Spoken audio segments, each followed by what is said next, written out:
Hello friends, स्वागत है आपका हमारे चैनल पर। और आज हम आपके लिए लेकर आए हैं गेहूं के आटे का एकदम नया और करारा नाश्ता। इस नाश्ते को बनाना बेहद आसान है और बहुत ही कम चीज़ों में ये नाश्ता बनकर तैयार होता है।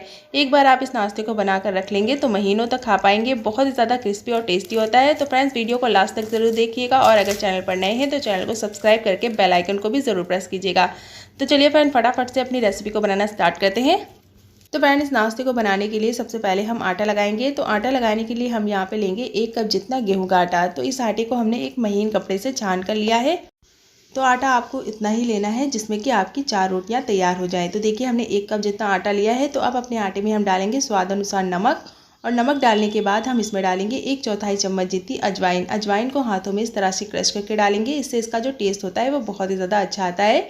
इसके बाद हम इसमें डालेंगे 2 छोटे चम्मच के करीब देसी घी। देसी घी से हमारा जो नाश्ता होगा वो बहुत ही ज़्यादा क्रिस्पी बनेगा और इसका टेस्ट भी बहुत ही ज़्यादा अच्छा आएगा। तो अब इन सभी चीज़ों को हम हाथों से अच्छे से मिक्स करेंगे। आप देख सकते हैं कि हमारा जो आटा है उसमें बहुत ज़्यादा मोहन नहीं है, बस हल्का सा मोहन है। इस तरह से हाथों से इसे जब हम बांध रहे हैं तो हमारा जो आटा है वो बिखर रहा है। तो इसी तरह का आटा होना चाहिए आपका। तो अब अपने आटे को गूंदने के लिए हम इसमें धीरे धीरे करके पानी डालेंगे। ध्यान रखिएगा, आपको बहुत ज़्यादा पानी इसमें नहीं डालना है क्योंकि हमें जो डो लगाना है वो थोड़ा सा टाइट लगाना है। जैसे हम नॉर्मल चपाती बनाने के लिए आटा लगाते हैं उससे थोड़ा सा टाइट होगा ये आटा। तो देखिए, हमने आटे को अच्छे से बांध लिया है। तो एक बार जब हमारा आटा अच्छे से बन जाएगा उसके बाद हम इसमें बिल्कुल भी पानी नहीं डालेंगे। इसी तरह से हम इसे नीट कर लेंगे। 2 से 3 मिनट हम इसे अच्छे से मसल कर चिकना करेंगे। तो देखिए, हमारा जो आटा है वो अच्छे से चिकना हो चुका है। तो अब इसे हम 2 से 3 मिनट के लिए रेस्ट पे छोड़ देंगे। और जब तक हमारा आटा रेस्ट कर रहा है तब तक की अपनी हम चटपटी सी स्टफिंग तैयार कर लेते हैं। तो चलिए फ्रेंड, इसे अब हम छोड़ देते हैं और अब चलते हैं अपनी गैस की तरफ। फ्रेंड्स, अब एक कढ़ाई में हम डालेंगे 2 छोटे चम्मच के करीब तेल। और जैसे ही हमारा तेल गर्म हो जाएगा हम इसमें डालेंगे 2 से 3 बारीक कटी हुई हरी मिर्च। तो हरी मिर्च आप अपने स्पाइस के अकॉर्डिंग डालिएगा। हरी मिर्ची डालने के बाद अब हम इसमें डालेंगे थोड़ी सी कुटी हुई दरदरी खड़ी धनिया। अगर आपको खड़ी धनिया का टेस्ट पसंद नहीं है तो आप इसे स्किप कर सकते हैं। इसके बाद हम इसमें डालेंगे 1/4 चम्मच जितना साबुत जीरा। और इन तीनों ही चीज़ों को हम 1 से 2 मिनट के लिए अच्छे से भून लेंगे। है तो इस टाइम पर इसमें थोड़ा सा अदरक लहसुन का पेस्ट भी ऐड कर सकते हैं। तो यहाँ पे मैंने ऐड नहीं किया है। तो देखिए, हमने इन तीनों ही चीज़ों को अच्छे से भून लिया है। तो अब हम इसमें डाल देंगे 2 से 3 मीडियम साइज़ के उबले हुए आलू। तो यहाँ पे मैंने आलू को इस तरह से छोटे छोटे पीसेस में कट कर लिया था। तो आलूओं को डालकर हम इसे 1 से 2 मिनट के लिए अच्छे से भूनेंगे ताकि हमारे आलू के अंदर जो मॉइस्चर है वो ख़त्म हो जाए और इसका जो थोड़ा सा टेस्ट है वो भी इन्हेंस हो जाए। तो देखिए, 1 से 2 मिनट आलू को भूनने के बाद हम इसमें डालेंगे 1/4 चम्मच जितनी काश्मीरी लाल मिर्च। 1/4 चम्मच जितना हम इसमें डाल देंगे गरम मसाला। आधा छोटा चम्मच हम इसमें डाल देंगे अमचूर पाउडर। और इसके साथ हम इसमें डालेंगे स्वाद अनुसार नमक। और इन सारे मसालों को हम 1 से 2 मिनट के लिए अच्छे से आलू में मिक्स करते हुए भूनेंगे। तो 1 से 2 मिनट आलू को अच्छे से भूनने के बाद अब हम इसमें डालेंगे थोड़ी सी कस्तूरी मेथी। कस्तूरी मेथी डालने से हमारे आलू का जो टेस्ट होता है वो बहुत ज़्यादा अच्छा आता है। तो एक बार इस तरह से आप इस स्टफिंग को बना कर देखिएगा, ज़रूर से आपको ये स्टफिंग पसंद आएगी। बहुत ही ज़्यादा चटपटी और फ्लेवरफुल होती है ये स्टफिंग। तो देखिए, 2 से 3 मिनट हमने आलू को अच्छे से भून लिया है। तो यहाँ पर हमारी चटपटी सी स्टफिंग रेडी हो चुकी है। तो अब अपनी गैस की फ्लेम को हम बंद कर देंगे और इसे हम ठंडा होने के लिए छोड़ देते हैं। तो जब तक हमारी स्टफिंग ठंडी हो रही है तब तक कि अपने आटे को चेक कर लेते हैं। तो आटा हमारा सेट हो चुका है। तो अब इसे हम साइड में रख लेंगे और अब अपने नाश्ते के लिए हम तैयार करेंगे साटा। तो साटा तैयार करने के लिए हम एक कटोरी में डालेंगे 4 चम्मच के करीब देसी घी। तो देसी घी लेने के बाद अब हम इसमें डालेंगे 4 चम्मच के करीब कॉर्नफ्लावर। और कॉर्नफ्लावर डालने के बाद हम इसे अच्छे से मिक्स करेंगे और इसका हम इस तरह का एक फाइन सा पेस्ट तैयार करेंगे। तो पेस्ट हमारा बहुत ज़्यादा पतला भी नहीं होगा और बहुत ज़्यादा गाढ़ा भी नहीं। तो आप इसकी कंसिस्टेंसी देख सकते हैं। तो यहाँ पर हमारा साटा तैयार हो चुका है। तो अपने साटे को हम साइड में रख लेंगे और अब अपने आटे की हम लोइयाँ बना लेंगे। तो यहाँ पर आपको मैक्सिमम इसकी 4 लोइयाँ बनानी है। तो मीडियम साइज़ की आपको इस तरह से पेड़ियाँ काटनी है और अपने सारे पेड़ों को अच्छे से स्मूथ कर लेना है। तो देखिए, हमने इसे अच्छे से स्मूथ कर लिया है। तो अब फटाफट से हम इसे बेलने की प्रोसेस पर चलते हैं।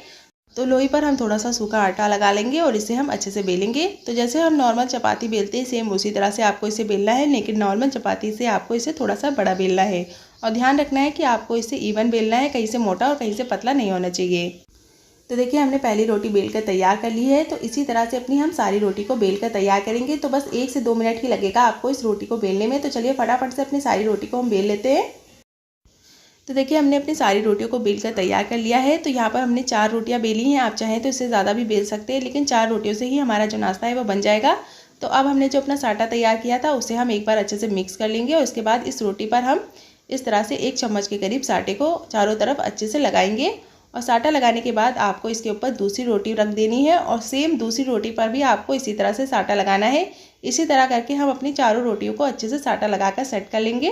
चारों रोटियों को हमने साटा लगाकर अच्छे से सेट कर लिया है। तो इसे हम हाथों से इस तरह से रोल कर लेंगे और आपको इसे टाइटली रोल करना है, इसके अंदर बिल्कुल भी एयर नहीं होनी चाहिए। तो इस तरह से देखिए हमने इसे अच्छे से दबा दबा कर रोल कर लिया है।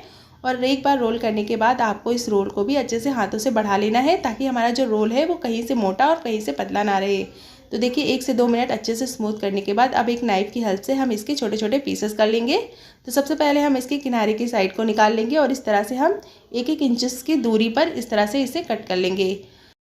तो अच्छे से कट करने के बाद अब अपने सारे पीसेस को हम साइड में रख लेंगे और अब अपने एक पीस को हम लेंगे और इसे हम इस तरह से हाथों से हल्का सा रोल कर लेंगे, यानी कि गोलाई में दे देंगे। और इसे आपको इस तरह से हल्का सा फ्लैट करते हुए, यानी कि पीछे की साइड से अच्छे से दबाना है। तो इसे आपको थोड़ा सा तिरछा दबाना है, ताकि हमारी जो लेयर है वो अच्छे से आए। तो देखिए इस तरीके से आपको इसे दबाना है। तो इसी तरह से हम अपनी सारी लोइयों को अच्छे से फ्लैट कर लेंगे। तो देखिए हमने इसे कर लिया है। तो अब इसे हम साइड में रख लेंगे और अब अपनी एक लोई को हम लेंगे और इसे हम बेलना स्टार्ट करेंगे। आप चाहे तो इसे ऐसे भी बेल सकते हैं या फिर आप इस पर थोड़ा सा सूखा आटा भी लगा सकते हैं। तो देखिए हमने इसे अच्छे से पतला बेल लिया है। तो बहुत ज़्यादा बड़ा आपको नहीं बेलना है, इसी तरह से आपको इसे बेलना है। तो इसी तरह से हम अपनी दूसरी रोटी को भी बेलेंगे। तो देखिए इस तरह से आपको इसे हल्का सा प्रेशर देते हुए बेलना है। तो यहाँ पर हमारा दूसरा नाश्ता भी बेलकर रेडी हो चुका है। तो अब मैं आपको इसे बिना आटा लगाए भी बेलकर दिखा देती हूँ। तो देखिए बिल्कुल भी चिपकता नहीं है। तो आप चाहें तो इसी तरह से एक साथ सारी बेल कर रख सकते हैं। तो अब हमने जो अपनी स्टफिंग तैयार की थी उसे हम ले लेंगे और बस 2 चम्मच के करीब स्टफिंग को हम इस तरह से इसके बीचों बीच में रखेंगे। और स्टफिंग को अच्छे से फिक्स करने के बाद हम इसके चारों साइड पर थोड़ा सा पानी अप्लाई करेंगे, ताकि हमारा जो नाश्ता है वो बिल्कुल भी फ्राई करते वक्त खुले नहीं। तो अब हमने जो अपनी दूसरी रोटी बेल कर रखी थी उसे हम इसके ऊपर रखकर इसे अच्छे से कवर कर देंगे और इसे हम हाथों से हल्के से इस तरह से टैप करते हुए सील कर लेंगे। तो देखिए हमारा पहला नाश्ता बनकर रेडी हो चुका है। तो इसी तरह से अपने हम सारे नाश्ते को बनाकर रेडी कर लेंगे। तो चलिए फ्रेंड फटाफट से अपने सारे नाश्ते को बना लेते हैं। तो फ्रेंड हमने अपने सारे नाश्ते को बनाकर रेडी कर लिया है। तो अब अपने नाश्ते को हम फटाफट से फ्राई कर लेते हैं। तो फ्राई करने के लिए हमने तेल को ऑलरेडी गर्म होने के लिए रख दिया है। तो जैसे ही हमारा तेल थोड़ा सा गर्म हो जाएगा, हम अपने तैयार किए हुए नाश्ते को एक एक करके इसमें डालेंगे। और ध्यान रखिएगा कि एक बार में जितना कढ़ाई में आ रहा है उतने ही नाश्ते को फ्राई कीजिएगा। तो इस तरह से मैं 3 नाश्ते को एक बार में फ्राई कर रही हूँ। तो गैस की फ्लेम आपको मीडियम रखनी है। मीडियम फ्लेम पर आपको इसे 2 से 3 मिनट के लिए अच्छे से फ्राई करना है। जैसे जैसे ये फ्राई होता जाएगा आप देखेंगे कि इसकी जो लेयर होती है वो खुलती जाएगी और हमारा जो नाश्ता है वो काफ़ी अच्छे से क्रिस्पी होने लगेगा। जब ये एक साइड से अच्छे से क्रिस्पी हो जाए तब आपको इसे टर्न करना है। आपको दूसरी साइड टर्न करने के बाद इसे अच्छे से क्रिस्पी होने तक पकाना है। तो तकरीबन 2 से 3 मिनट लगेंगे आपको इसे फ्राई करने में। तो देखिए इसी तरह से आपको इसे अलट पलट कर अच्छे से क्रिस्पी होने तक फ्राई करना है। तो जैसे ही हमारे नाश्ते का जो कलर है वो थोड़ा सा गोल्डन ब्राउन होने लगेगा, तब अपने नाश्ते को हम तेल से बाहर निकाल लेंगे और इसी तरह से अपने बाकी बचे नाश्ते को भी फ्राई कर लेंगे। तो देखिए कितना ज़्यादा क्रिस्पी और कितना लेयरी हमारा ये नाश्ता बनकर रेडी हुआ है। तो चलिए फ्रेंड इसी तरह से अपने सारे नाश्ते को बनाकर रेडी कर लेते हैं। तो फ्रेंड्स बनकर तैयार हो चुका है हमारा ये बहुत ज़्यादा क्रिस्पी और टेस्टी नाश्ता। इसे आप ज़रूर ट्राई कीजिएगा। ये खाने में बहुत ही ज़्यादा क्रिस्पी और टेस्टी लगता है। तो आप चाहे तो इसे किसी भी चटनी के साथ एंजॉय कर सकते हैं या फिर आप इसे चाय के साथ भी ले सकते हैं। दोनों के साथ ये बहुत ही ज़्यादा अच्छा लगता है और इस बारिश के मौसम में ऐसी चीज़ें बहुत ही ज़्यादा अच्छी लगती है। तो ज़रूर से बनाइए और हमें कमेंट में बताइए कि आपको हमारी आज की रेसिपी कैसी लगी। वीडियो पसंद आई हो तो वीडियो को लाइक कीजिएगा, ज़्यादा से ज़्यादा दोस्तों में से शेयर कीजिएगा और अगर चैनल पर नए हैं तो चैनल को सब्सक्राइब करके बेल आइकन को भी ज़रूर प्रेस कीजिएगा। मिलते हैं नेक्स्ट वीडियो में ऐसी नई मज़ेदार रेसिपीज़ के साथ। तब तक के लिए अपना ख्याल रखिए। Bye bye and take care and thank you for watching.